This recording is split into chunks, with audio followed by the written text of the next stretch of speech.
Welcome to Voices from the Bench, a dental laboratory podcast. Send us an email at info@voicesfromthebench.com or look for us on Facebook at Voices from the Bench. Greetings and welcome to Voices from the Bench. My name is Elvis. We are at episode number 82. My name is Barbara. What's happening, Barbara? How are you? I'm good. Fantastic. It's a beautiful Sunday in Florida. It's about 90 degrees outside, not a cloud in the sky. Enjoying it very much. Wait a minute. 90 degrees? Yeah. How cold is it there? Well, today was pretty decent. We were in the high 60s, but last night we got down to the 30s. So. Wow, already? Are you kidding me? Isn't that great? Oh, I love living in Florida. Actually, I like cold weather, but I kind of wait for the little bit of a drop, but that's pretty sweet. I love it. Did you run today? You know, I've lost all motivation with this cold weather. It's pretty terrible, actually. Damn, I ran and did weights. Yeah, I'm ready. You got another triathlon coming up? No, I just got the I don't want to get fat on. Oh, there you go. Preemptive holiday planning. Yep, pretty much. Smart of you. So about a month ago, I got to go to the DS Marketing Summit, and I do not believe you were there. No, not there, but I think you did very well on your interviews. Well, I appreciate that. You spoke as well, right? I did. So when they asked me to speak there, I didn't even think about taking the gear to get interviews, but the guy that was running it said, you know what, you should bring it. We'll allow you a place to set up, and boy, am I glad that I did. Awesome. The format wasn't set up to get a lot of interviews because so many classes were going on, but the ones I got are so good. So first up, I talk with Jesus Romero from Bella Vita Dental Designs. Jesus talks about going into his dad's lab and growing it into a lab that is 100% digital impressions coming in. Nice. I know. I don't even know how somebody does this. I would love to get there, but I don't even know where to start. And he also talks about marketing to dentists that mill their own crowns. So he's big using dentists that have their own Cerec machines. Nice. All right. Way to capitalize on that, Jesus. Well done. And then I talked to a group from the lab management software LabStar. CEO Jeff Noles sits down with two of his employees, David Durling and Leroy Kong, to talk about how and why LabStar was created, how global it's become, and how they listen to labs to improve what we're asking for. So join us from the DS Marketing Summit. Is zirconia giving your lab a hard time on your full arch cases? Yes, for me. Have you experienced warping or breakage in your sintering oven? Yes, for me again. Have you ever had an arch return for adjustment and had to scrap it and start all over? Yes. So, there's a better way. Introducing Crystal Ultra Nano Ceramic by Digital Dental, the better alternative for full arch dentistry. A Crystal Ultra arch is 60% lighter than a zirconia arch, is easily adjusted chairside, and can be milled on a 1-to-1 basis with no centering required. That saves you, 10 to 12 hours right there? Not only is a Crystal Ultra arch better dentistry for patients, it's better for your lab as well. To learn more about the future of full arch dentistry, visit www.crystalultra.com/voices. Crystal Ultra, feel the difference.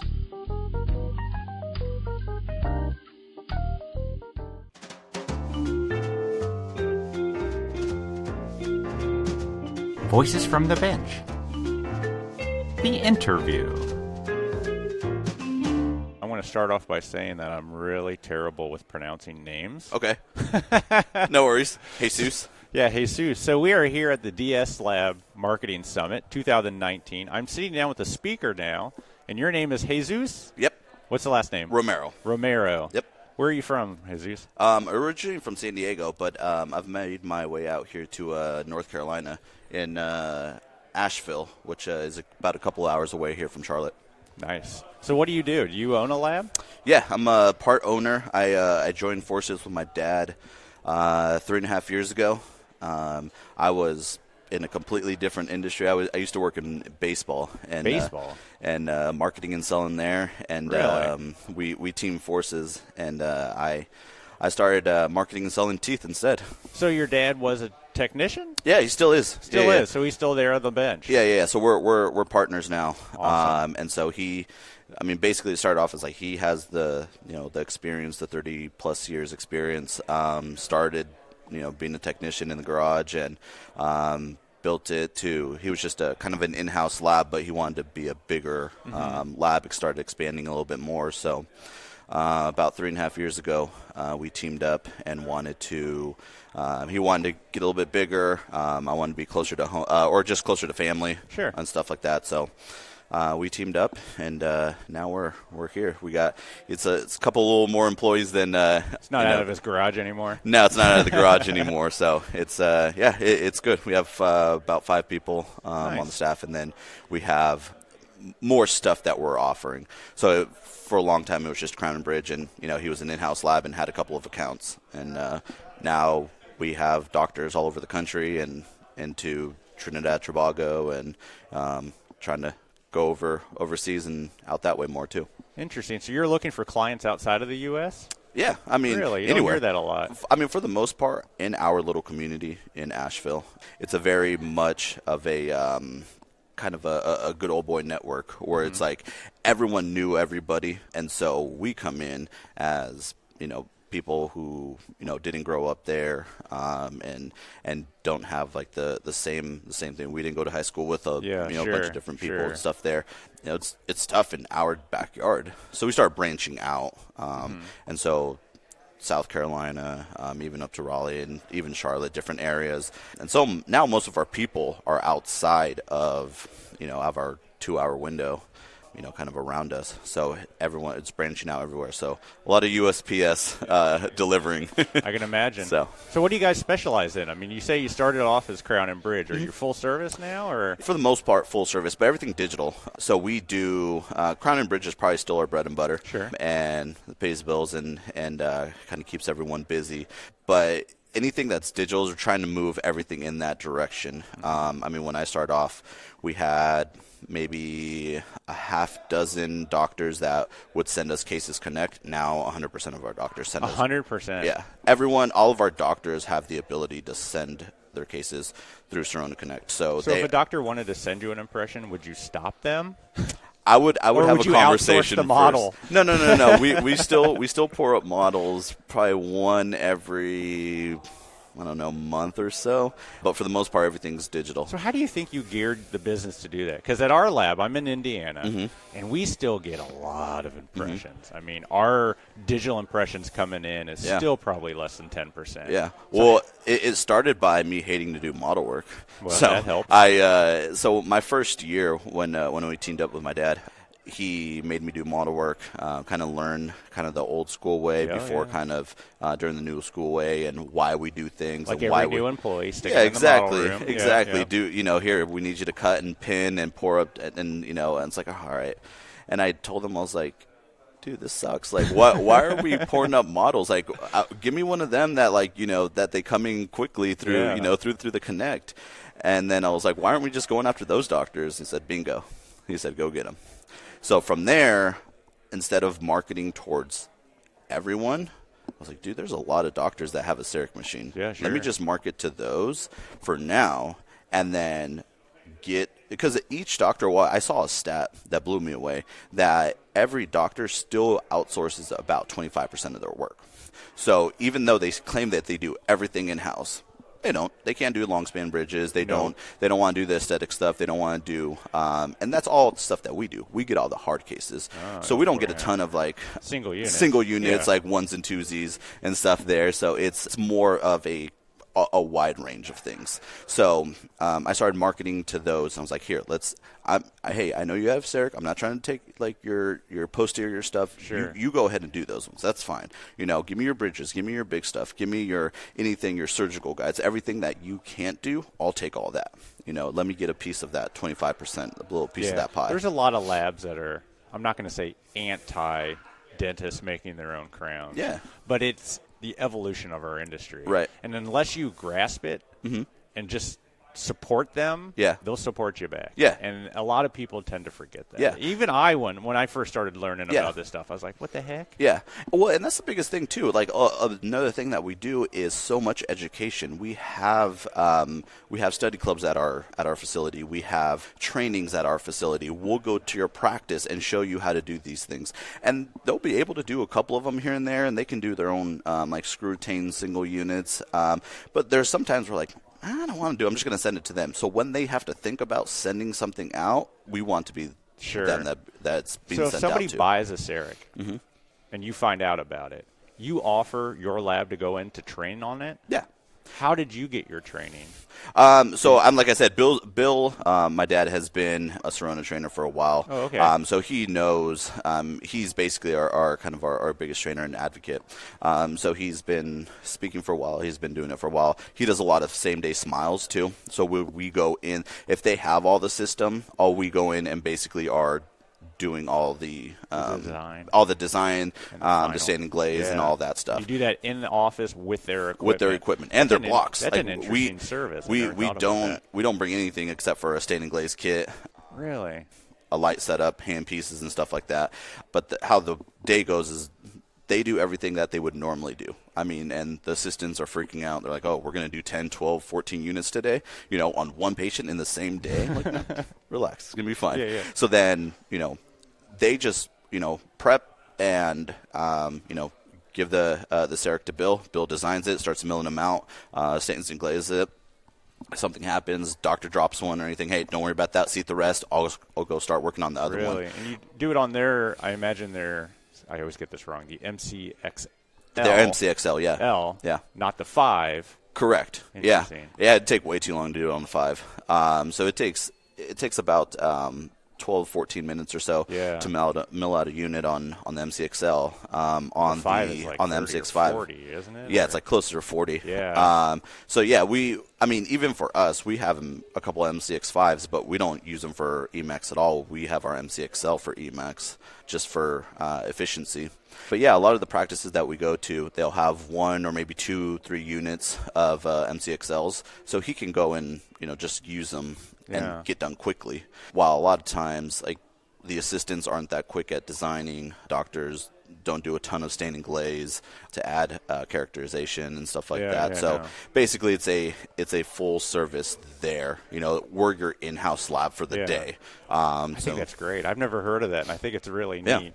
He's gotten so used to doing things on the Cerec that now when doctors ask, hey, why is this going on, or how can we do this? You can help me out. We've gotten familiar with that. So, yeah, we've gotten a lot of training and stuff, too. We've come here to the academy for, when the Prime Scan came out, it's like, hey, we want to make sure that we can offer our knowledge to our doctors about the Prime Scan, about different things.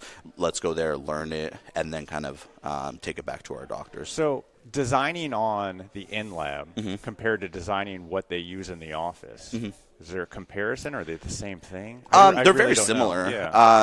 On the in-lab software, we have a little bit more of toys and gadgets and tools that we can use. Sure. But for the most part, it's very similar. On their 4.6 software, they've come up with a lot of things that are very similar to the in-lab. So, yeah, it translates very well to do. So when they have a question or anything, for the most part, we'll know if they'll be able to do it on their own, or it's like, it won't let you do that. We can do it over here, though, for you. Sure. So shoot the file back to the lab, have them do it, shoot it back. Sometimes we'll do a lot of just in-house designing. I mean, there's even doctors like, hey, you know what? I'm trying to work on 6 units today. They're going to try and do it on their own. Cool, awesome. Let's help you out. What do you need? And it's like, all right, I can do everything else. I can't spend right now like an hour or so designing this. Do you guys mind designing it for me and then shoot it back? Yeah, we'll do that for them too. Nice. That way they can do that. So it's a wide range. And when we go in and talk to a lot of doctors, we tell them, like, look, your Cerec machine is like an iPhone. It's not just to call and text. We want you to use it to its full capability. Hey, did you know you can do implants? You can do this. You can do that. We can design and send it back to you in the chat, and then you can just import it and mill it out yourself. Did you know? Do you do a lot of that? design and send back? Yeah, I mean, a good amount for a lot of things that we're just designing our surgical guides. A lot of doctors are getting printers themselves, but they can't convert their file. They can't design it and then convert it to the STL. Correct. Yeah. They can just mill it out themselves if they're going to do it on their MCXL. But if they're busy, their MCXL should just be turning and burning with, posterior crowns. Oh, absolutely. So if they're doing some time and spending time on a surgical guide, then they'll just send it to us. We'll design it and then convert it to an STL, send it back to them. It takes us 10 minutes to design it and send it back to them, and then they can go and print it out. That's awesome. So again, my biggest thing, and probably what I'll speak on later, is that before, when I used to go in to sell to doctors, like, oh, hey, are you a Cerec doctor? No? All right, well, here, let me give you a Cerec machine. Or like, here, let's try and see if we can get you to go digital. Now when I go into doctors, it's, hey, what is your biggest problem or issue that you have on a daily basis? Oh, well, I hate doing anterior teeth. Cool, let us do that. Or I hate doing my surgical guides, or I've blown through a motor or two, Sure. Just milling out surgical guides. And all right, cool, I can do that for you. What is your biggest headache and issue?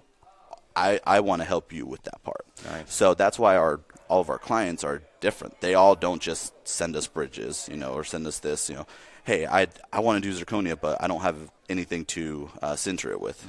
I just have the the program of, and so it's like, all right, cool, we can do that for you, and then just send it back. We'll even do your design. You can design everything and then send it to us, and then you'll still just sinter it. We're not, and then we'll just subtract the design fee from it. Yeah, so sure. So it's different things that doctors will ask for. Before, I thought it was like, oh, well, I need to have 100% of your work and all this stuff. But you know what? If everyone's getting a Cerec and they all have their digital stuff, then that's how we can make the transition from going to doctors that aren't going digital to everyone that we have now is digital. Sure, that's amazing. So I've always said that marketing in our industry now we're not selling product anymore. Yeah. We're selling a service. Oh, absolutely. And, the minute you don't get over that, you're going to be dead. And with the software too, you can make a crown, and our guys can make a crown. It's probably going to look relatively the same. If we're using same materials, same stuff, we're doctors all doing are the same thing. Yeah, it's going to look very similar. Especially with digital, it can get that consistency. What are you doing to set yourself apart from everyone else? Hey, are you because everyone can sell a crown, and I tell our doctors, I don't sell you crowns. I sell you our service, our expertise, our knowledge. Our education for you, a bunch of other stuff that goes with it, our relationship. You can text me, after hours, hey, I have this, I have a question, our relationship together, that's what we're selling from ourselves. That's what we're selling to you. The crown just comes with it, but you get all the rest of it. And it's not always turnaround time. Right. I've never had an office complain about a turnaround time that I gave them. As long as you hold true to what you tell them, right. You're fine. Right. And it's not even the product. They want it to seat. Yeah. They want it to look good. Yeah. But it's everything else. Yeah. Exactly. Awesome. So it's a whole lot of things, and that's the thing with with the marketing summits now. You're able to see it's like what works well for everyone in like their labs, and you can kind of cherry pick and see what might work well for your lab too. Yeah. So This is a great summit. I did it in 2016, and for some reason they asked me to come and speak at it. So. No, it's good. It's good. We'll see. Well, I appreciate it. I think we're coming up on a program. I think we're getting ready to get started. Awesome. So, Jesus, thank you so much. Appreciate it. I appreciate it. Thank you. So here we are, 2019 DS Lab Summit. I ran into Jeffrey Noles out in the hall, who is the creator and starter of LabStar. Correct. So that's a lab software for, how would you describe it? It's a lab management software. Okay. Right. So this was set up we started way back in 2010. And the reason why we set it up is a really long backstory. I get it, yeah. Just to sort of collapse it a little bit. I had set up an outsourcing lab. I had spent a long time in China, about 10 years, and I speak and read and write Chinese. And I was coming back to the U.S., and I wanted something that would bridge the United States and China for work. And it turns out that there was an opportunity to start up an outsourcing lab. A dental lab? A dental lab. Okay. Right. And so I went to Los Angeles. I visited 50 different labs in China. So a lot of research. Sure. Came back, and there was a big DSO group that wanted to outsource to China. And I didn't know anything about any of this. And so I just jumped in, did the research, set up a lab. So you have no lab background, no dental background? No dental background. Interesting. And so in 1 year, we did about 40,000 units for this one big group.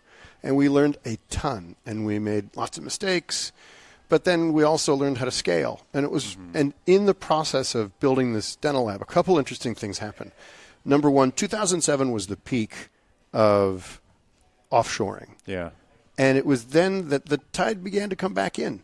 Because even at the end of our year, 20% of our restorations of our units were actually manufactured in the U.S. by then. It went from 100% down to 80%, right, offshore. Sure. Yeah. Just because we found supply chain quality, all this stuff. And we began sort of sorting that out. So that was really one of the most interesting takeaways. The big thing, and what led to LabStar, was that we also ended up building a supply chain management system for working with this big lab, because we had multiple manufacturers. We were doing some of the work ourselves, but working with those manufacturers, and then we were dealing with over 100 different clients. So there was no software already in existence that could do this for you, or? No, there wasn't. Interesting. So we built our own supply chain platform. And then after that, turns out I didn't want to do that anymore. I thought running a dental lab was really hard, but I have a tech background. My last job that I ever had, I worked at eBay. And so it was all about building platforms and bringing people to, using supply chain management platforms to deliver products to customers. So started up LabStar. And at the time, there was no other platform out there. But it turns out one of our competitors, called Evident Labs, started about the same time. It was interesting. Yeah. But so then we started out, and in the intervening few years, my colleagues who are with me here, and I'll introduce them, David Durling. Hi. Hello. Leroy Kong. Hey. Nice to meet you. And, these guys have, we've scaled really in the last 3 or 4 years where we've gone up. We have 500 customers now. And all in the U.S.? Mostly in the U.S., but actually 32 countries? 32 countries. Really? Yep. Our most recent new country is from Iceland. Yes. Yeah, Iceland. Interesting. A dental lab in Iceland. Well, they got teeth up there. Well, right? sure. Sure. I was in Ecuador last year, and I Googled, as just for fun, dental labs all over the place. I was just like, wow, just brings it so global. It's neat. Yeah, on any given day, I could be talking to people in Kansas, then Saudi Arabia, then back to Estonia, and then back to Irvine, California. What do you gather from all of those labs? I mean, we all share the same problems, the same concerns with our software? I don't know about concerns about software, but yeah, as far as industry concerns or just keeping clients happy and keeping track of where your cases are and when they need to be back to your customers. Transcends borders. Do you see a lot of differences in production flow between countries and countries, or is it all basically the same? I'd say it's all basically the same. Really? Interesting. Yeah. Interesting. In the EU, there's a little bit more regulation, and payments are different for them. And sometimes there's like a different invoicing, and there's a little bit more bureaucracy that goes on with them. Sure. But as far as the process of how they explain the crown getting to their door or out the door is about the same. Interesting. So that makes it easy for your software to be universal across the world. Or easy for us to train and get labs using our software quickly. Most labs, when they sign up with us, are up and running using our software 3 to 5 business days. Really? And then they're comfortable using us. Well, let's talk about the labs that do sign up for you guys. Do they usually come from another software, or are these labs that are starting? And if they are from another software, why are they switching? Most labs come from another software, and most of the time they're looking for something that's easy to use. And we focus a lot of our energy in making very user-friendly software. Sure. And that's what I always say sets us apart from our competitors. Yeah. Because most lab software have the same basic features. Sure. But something that's easy to use, you get new employees, new front desk people, for them to sit down, figure out the software quickly, saves the lab headaches. Sure, it's a struggle. It is a struggle. Yeah, it's a struggle, and so we invest a lot of time and energy on the designs and the workflows and consistency of design. And you know when you arrive on a particular page that all of the action buttons or the lookup buttons or the whatever you're looking at, the different case tables and search results, they're all similar. So you don't need to relearn processes when you move through the software. Sure. So what sort of features does LabStar have over the competitors? What makes you guys stand out? So what makes us stand out, there's sort of two different areas, and rather than talk about features, to talk about the problems that are trying to be solved. So, for example, scheduling. We try to make, so there's a whole bunch of different features that goes into creating schedules, rescheduling, being able to modify schedules.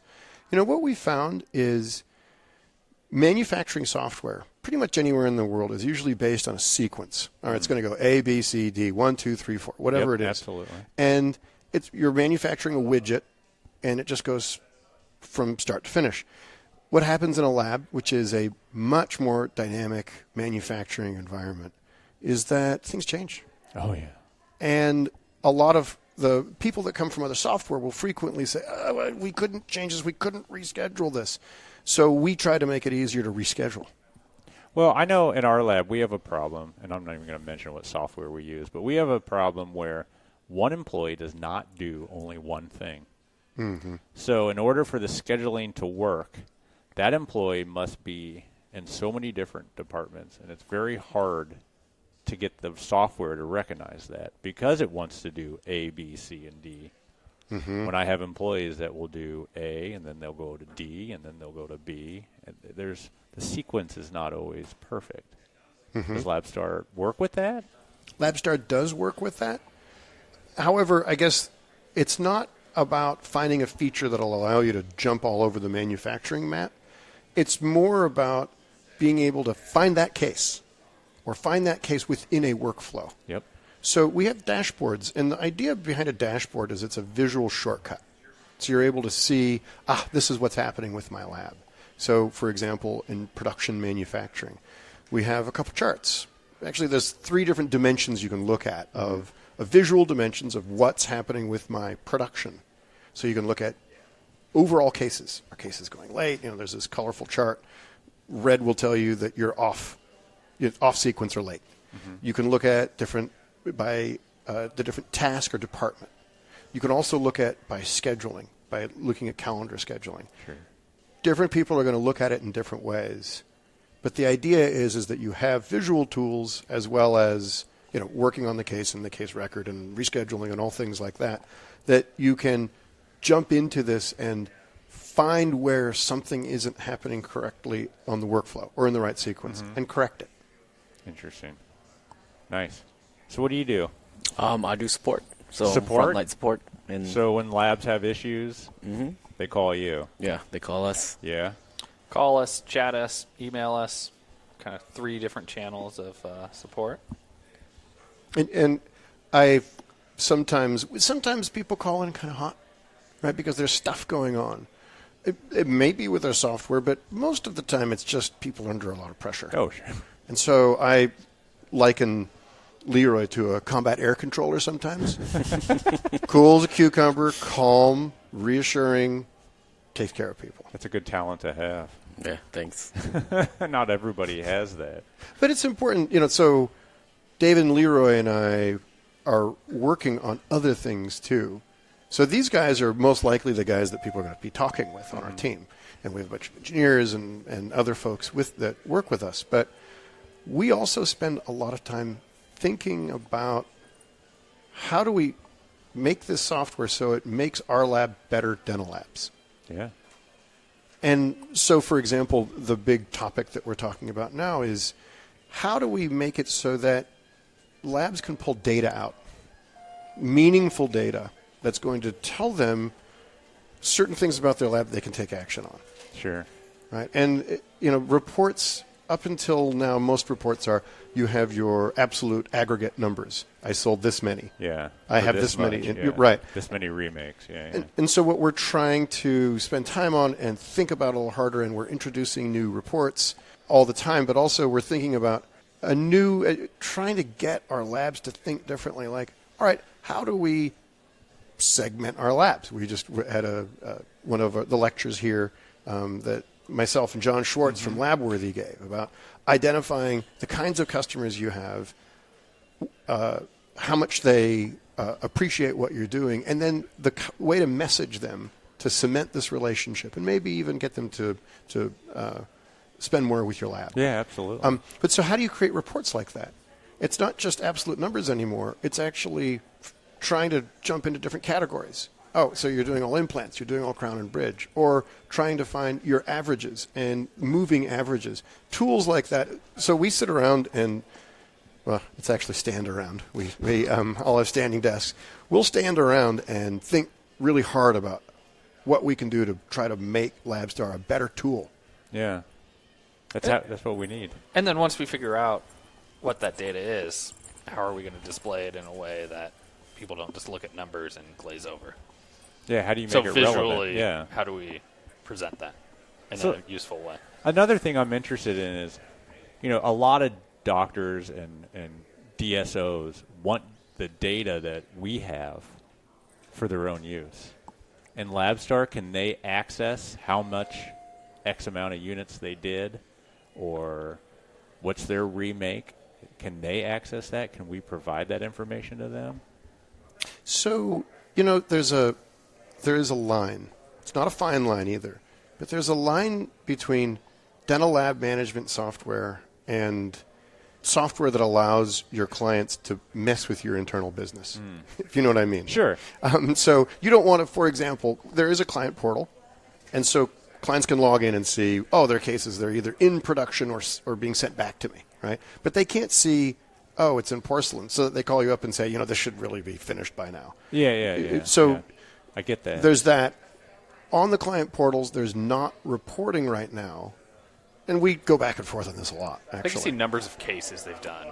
They can Sure. see what their balance is. But I asked this because I had a dentist recently that I was talking to, and he's got a pretty sizable business. And he goes, I'm looking for a lab that I can, in the middle of the night, when I'm working on reports, log in and see stuff like sales that we did, or amount of units that we've done, or the kind of units we've done. And honestly, I couldn't provide that. Is that something that LabStar is looking at doing? Yeah, so right now you could go in, create a report just for that client in a bunch of different ways. You can, with the kind of items they're buying, the amount of invoices they have. You can create customized reports also, depending on sort of what plan you have with LabStar. Sure. We are working on something in particular. We're on this big, huge project this year and going into next, which is a major technology platform upgrade. And it's really meant for 3 different reasons. Number one, we need to move pretty dramatically, we believe, into mobile. Oh, absolutely. We also need to be able to integrate with other applications because data needs to flow smoothly. And finally, just overall scalability and speed. And so we are redoing the code base of our software. Yeah. And so as part of that, we're also looking at providing new kinds of reporting. Yeah. We're really interested in DSOs and the impact they're going to have on dental labs in the future. It's a big topic. Because they're going to ask a lot more from labs. And so we're looking at providing, for example, a DSO dashboard. Right now in LabStar, you can create some reporting for a DSO. Say you have 6 affiliated practices with a DSO. Yep. You can integrate those reports. But we actually want to provide other options like having a DSO be able to log into a secure portal to then look at their data. I think having clients able to look at items directly on their phone, I think that's key. Because I know a lot of dentists don't ever sit down at a computer. Right. They don't have that time. I mean, they're wanting information in their hands. So I think it's key. Cool. I appreciate it, guys. Yeah, definitely. Thank you for stopping talking by. with Yeah, us. thanks, Elvis. Yeah, appreciate it. Nice to meet you guys. Yeah, you too. I like your socks, by the way. Oh, thanks. Those are my. That's my actual dog. Okay, look at mine. This is my oh actual my gosh, dog. same company. Yeah. My wife was like, "I'm gonna put the dog on your socks." Wow, this is podcast gold, right? Yeah, that's right. That's right. Great, appreciate it, guys. Thanks so much. Thank you.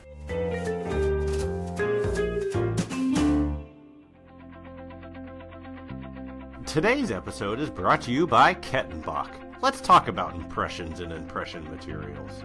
Can we agree that not all incoming records your lab receives are equal in quality or have captured the details you feel necessary to move forward confidently with a fixed, removable, or implant case? NADL studies show that small, medium, and large labs all face the same awful situation of producing remakes at no charge over and over again when it might not be the lab's fault. Kettenbach and their team of manufacturer reps are here to help your lab by offering support and solutions, not chairside milling units, that will improve the incoming clinical results and consistency you and your clients are looking to achieve.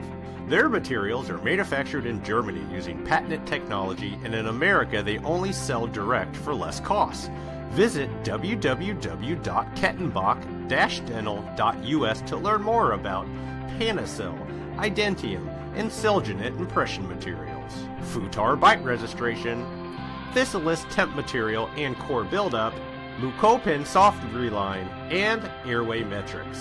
Kettenbach also offers materials used every day in the dental lab, in particular the Panacell Lab Putty Hard and Lab Putty Soft. These materials can be cleanly and easily dispensed in a 1-to-1 putty matrix. There are no messy accelerator gels with this system. The Panacell Lab Putty is sold in 2 5-kilogram buckets of base and catalyst and is definitely the dimensional, stable lab putty material you have been looking for.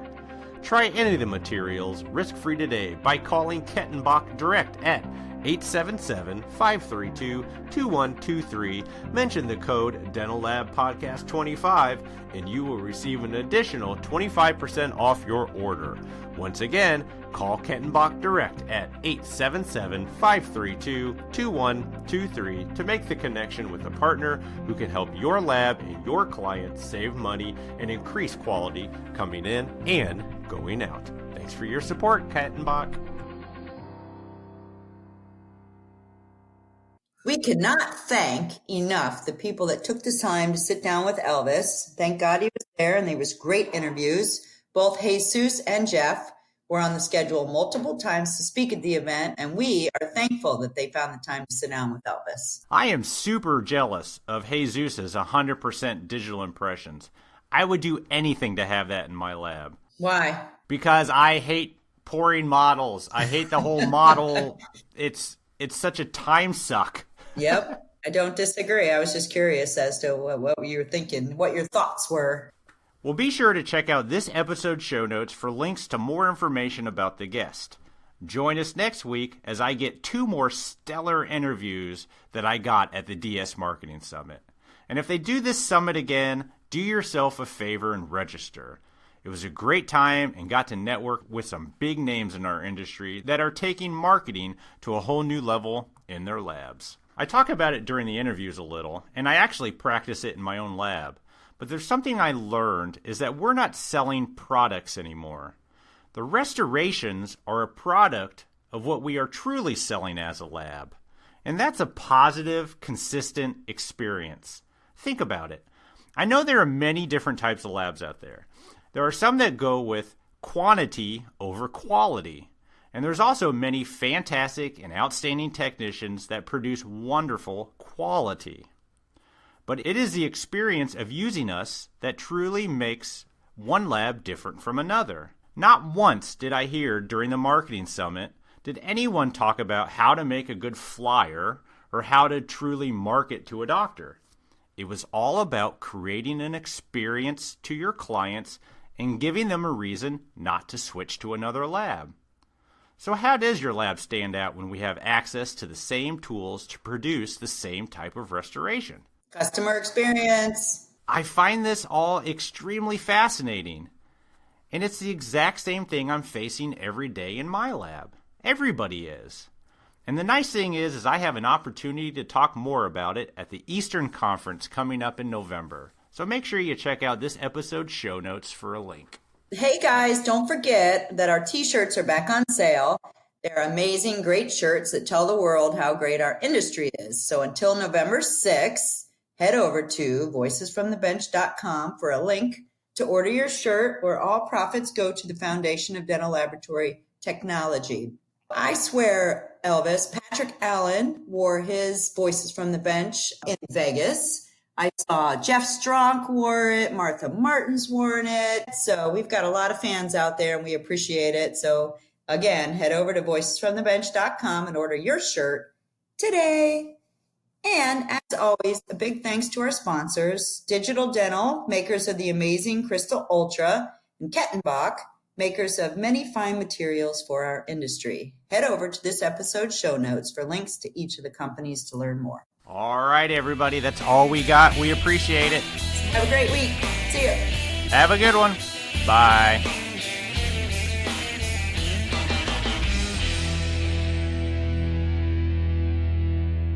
Smoking's for fools.